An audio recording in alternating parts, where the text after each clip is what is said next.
Sovuq kunlarda kalta yubka kiyadigan qizlar diqqatiga. Sovuq havo faqat tashqi noqulaylik emas, balki ichki sog'lig'ingiz uchun ham jiddiy xavfdir. Ayniqsa, pastki tana qismining sovishi siydik yo'llari va jinsiy a'zolarda infeksiyalar rivojlanishiga sabab bo'lishi mumkin. Sovuq ta'sirida immun tizimi zaiflashadi. Natijada ayollar orasida sistit, pielonefrit, buyrak yallig'lanishi yoki vaginit kabi kasalliklar ko'payadi.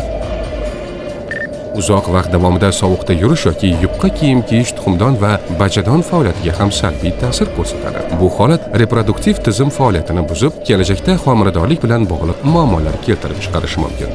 Bundan tashqari, sovuq organizmning gormonal tizimiga ham ta'sir qiladi. Tana haroratining o'zgarishi va sovuq stress tufayli gormonlar muvozanati buziladi.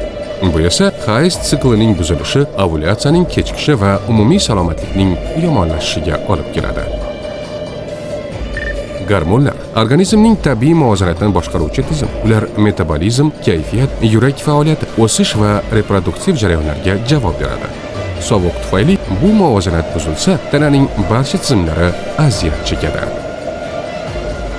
Salomatlik va strategik rivojlanish instituti ijtimoiy tarmoqlariga obuna bo'ling.